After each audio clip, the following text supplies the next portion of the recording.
Narito na ang Veritas Editorial, ang paninindigan ng Veritas 846 sa mga napapanahong usapin sa bansa. Pakinggan si Reverend Father Anton C.T. Pascual, Pangulo ng Veritas 846, ang radyo ng simbahan. Veritas Editorial. Kapanalig, marami sa atin sa technical at vocational education umaasa sa pagkakaroon ng trabaho. Tinatayang umabot sa mahigit na 1.2 milyon ang Technical Vocational Education and Training, TECVOC, na nagtapos at halos 1 milyon na rin ang Certified Skilled Workers noong 2023, nakaraang taon. Ang laking tulong ng TECVOC sa maraming mag-anak.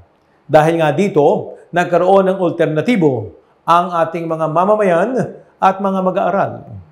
Maliban sa formal na edukasyon, may TECVOC silang mapupuntahan para sa paghahanda sa kanilang kinabukasan. Kaya lang nga, kapanalig, para sa mas marami pa na dapat nating matulungan, kailangan pa nating pag-ibayuhin. Opo, ang TECVOC sa ating bansa. Una, kailangan ng job matching. Kailangan ang curriculum ng TECVOC ay laging updated at sumasabay sa labor market. Kailangan tugma sa kailangan ng mga industriya ang mga kurso nito at maglaman ng praktikal na kaalaman at kasanayan na magagamit agad ng mga nagtapos. Di po ba, kapanalig? Kailangan makapagtrabaho agad pagka-graduate. Kailangan ding maganda ang mga pasilidad ng mga paaralan, mga institusyon na nagbibigay ng TECVOC education. Ika nga conducive for learning. Kapag updated ang pasilidad, matitiyak natin na yung mga aktual na kagamitan na ginagamit sa industriya ang pinagsasanayan ng mga mag-aaral. Hindi yung mga obsolete na. Obvious ba? Pwede rin nating paigtingin ang mga partnership sa pribadong sektor sa loob at labas ng bansa upang mas malawak po ang training, knowledge, skills, and attitude ng mga mag-aral. Pati na rin na mga oportunidad na siyang magbubukas sa kanila kapag sila'y nagtapos.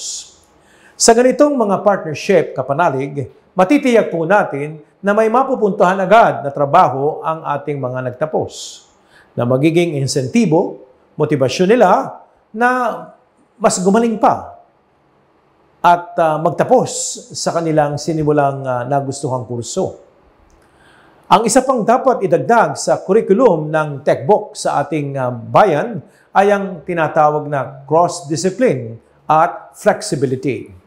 Kapag ganito ang curriculum, ang mga manggagawa ay hindi malilimitahan sa isang industriya lamang. Maaari siyang lipat-lipat ng iba pang industriya at ibang trabaho at maporma ang kanyang karera o karir sa paraang akma sa kanya. Importante dito ang lifelong learning at ang availability ng mga kurso na pwedeng pag-aralan ng mga manggagawang kahit sa anong stage pa siya ng kanyang karera. Kaya, kapanalig, napakahalaga ng trabaho at napakahalaga ng ating bagong opportunity, ang TECVOC, lalo na sa ating bayan, para magkaroon ng trabaho ang marami nating mga kababayan sa lalong madaling panahon. Kapag pinag-ibayo natin ang informal na edukasyon sa ating bansa, tinutulungan natin ang mga mamamayan, lalo-lalo na yung mga nasa laylayan, na maabot ang kaganapan ng kanilang pagkatao. Sabi nga sa Sacramentum Caritatis, work is of fundamental importance to the fulfillment of the human being and the development of society. Thus, it must be organized and carried out with full respect for human dignity and must always serve the common good. Kapanalig, ang informal na edukasyon tulad nga ng TECVOC ay para sa kabutihan ng banana. Kaya dapat pa natin itong pag-ibayuhin, pagtulungan, pagplanuhan. Kapanalig, marami po na underemployed sa ating bansa. Magandang makadevelop sila ng iba't ibang mga skills. Additional income, di ba? Kaya suportahan po natin ang TechBook sa Pilipinas. Sumainyo ang katotohanan.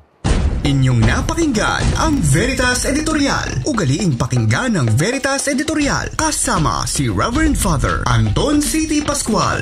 Veritas Editorial.